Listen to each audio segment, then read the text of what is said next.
Would you like to make a podcast? Spotify has a way to let you make one easily, distribute it everywhere, and even earn money, all in one place, for free. It's called Spotify for Podcasters, and here's how it works. Spotify for Podcasters lets you record and edit right from your phone or computer, so you can start creating today. Then you can distribute your podcast to Spotify, and everywhere else podcasts are heard. And video podcasts are also available on Spotify. With Spotify for Podcasters, you can earn money in a variety of ways, including ads and podcast subscriptions. And best of all, it's totally free.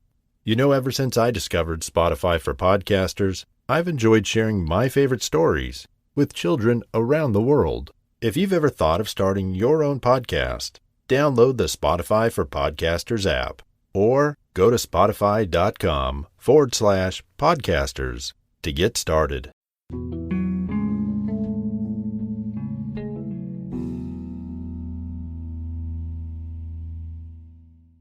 Welcome to Bedtime Stories. Please make sure you press follow to get notified of new stories and leave a rating. If you enjoyed today's story, forward it to a friend.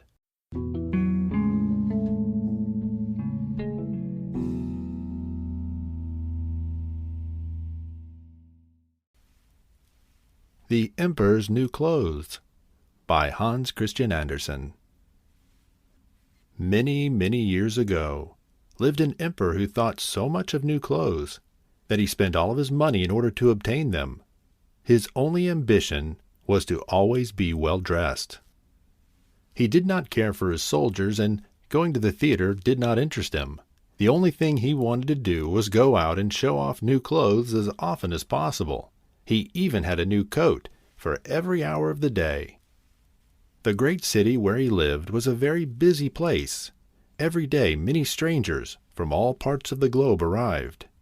One day, two swindlers came to the city and pretended to everyone that they were master weavers. They said they could make the finest clothes anyone could imagine. They said their colors and patterns were not only beautiful, but made of a special material, invisible to any person who was extraordinarily simple in character. "That must be a wonderful cloth," thought the emperor. "If I had such a suit, I might find out what men in my realms are unfit for their office, and also be able to distinguish the wise from the foolish. I must have them so for me, without delay." And he gave a large sum of money to the swindlers in advance, so that they would get to work immediately. The swindlers set up two looms and pretended to work very hard. They asked for the finest silk and the most precious gold cloth. All the expensive material they received, they hid away for themselves, and worked at the empty looms till late at night. "I would love to know how they're getting along with the cloth," thought the emperor, but he felt worried when he remembered that anyone who could not see it was simple. He thought for sure he would be able to see it, but decided to send someone else first to check it out, just in case. "I shall send my honest old minister to the weavers," thought the emperor. "He can see how it looks, for he is very clever." The good old minister went to the room where the swindlers sat before empty looms. "Goodness gracious," he thought, and opened his eyes wide. "I cannot see anything at all." But he did not say so. Both swindlers told him to come near and asked him if he admired the lovely pattern and beautiful colors, pointing to the looms. The poor old minister tried his very best, but he could see nothing, for there was nothing to see. "Oh dear," he thought, "can I be stupid? I would have never thought so, and nobody must find out. Is it possible that I am too stupid to do my job? No, I cannot admit that I was not able to see the cloth." "Have you anything to say?" said one of the swindlers, while he pretended to be busy weaving. "Oh, it's very pretty, really beautiful," replied the old minister, looking through his glasses. "What a beautiful pattern! What brilliant colors! I will tell the emperor that I like the garments very much." "We're pleased to hear that," said the two weavers as they described to him the colors and explained the complex pattern. The old minister listened carefully so that he would be able to tell the emperor exactly what they said. Now the swindlers asked for more money, silk, and gold cloth, which they said was required for weaving, but they kept everything for themselves, and not a thread went near the loom. But they continued as before to pretend to work at the empty looms.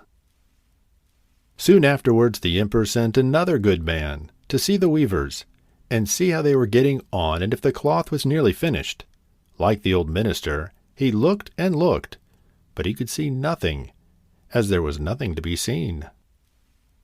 "Isn't it not a beautiful piece of cloth?" asked the two swindlers, showing and explaining the fantastic pattern, which, however, did not exist. "I'm not simple," thought the man. "Maybe I'm not clever enough for my job. I must not let anyone know." So he praised the cloth, which he did not see, and praised the beautiful colors and the fine pattern. "It is very excellent," he communicated back to the emperor. Everybody in the whole town talked about the precious cloth, but at last the emperor wished to see it himself while it was still on the loom. With a number of assistants, including the two who had already been there, he went to see the two swindlers who were now hard at work, but without using any thread. "Isn't it magnificent?" said the two older men who had been there before. "Your Majesty must admire the colors and the pattern." And they pointed to the empty looms, for they expected that the others could see the cloth. "What is this?" thought the emperor. "I do not see anything at all. That is terrible. Am I simple? Too simple to be an emperor? That would indeed be the most terrible thing that could happen to me." "Really," he said, turning to the weavers, "your cloth is wonderful, really wonderful." He nodded cheerfully as he looked at the empty loom, because he did not want to say that he could not see anything. All his attendants who were with him looked and looked, and although they could not see anything more than the others, they said, like the emperor, "It is very beautiful." And all advised him to wear the new magnificent clothes to the great procession which was soon to take place. "It is magnificent, beautiful, excellent," they said. Everybody seemed to be delighted. The whole night, before the day on which the procession was to take place, the two swindlers pretended to work and burned more than 16 candles. They wanted people to see that they were busy finishing the emperor's new clothes. They pretended to take clothes from the loom and worked about in the air with big scissors, and sewed with needles without using thread. At last they said, "The emperor's new clothes are now ready." The emperor and his advisers came to the hall. The swindlers held their arms up, as if they held something in their hands, and said, "These are the trousers. This is the coat. Here is the cloak," and so on. They are all light as a cobweb, so light, in fact, that it feels as if you have nothing on at all.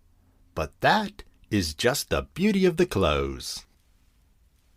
"Indeed," said all the assistants, but they could not see anything, for there was nothing to be seen. "Does it please your Majesty now to undress?" said the swindlers, "that we may help your Majesty in putting on the new suit in front of the mirror." The emperor undressed, and the swindlers pretended to put the new suit on him, one piece after another. And the emperor looked at himself in the mirror from all sides. "How well they look! How well they fit!" said all. "What a beautiful pattern! What fine colors! That is a magnificent suit of clothes." It was announced that it was time to start the procession. "I am ready," said the emperor. "Does not my suit fit me wonderfully?" Then he turned once more to the mirror, so that people would think he was admiring his clothes again. Now 2 boys were there to walk behind the emperor, to hold up the train that would otherwise trail behind him on the ground. They stretched their hands to the ground as if to lift the train up into the air, and pretended to hold something in their hands. They did not want people to know that they could not see or feel anything. The emperor marched in the procession under a beautiful canopy, and all who saw him from the street and out windows exclaimed, "Indeed, the emperor's new suit is amazing! What a long train he has! How well it fits him!"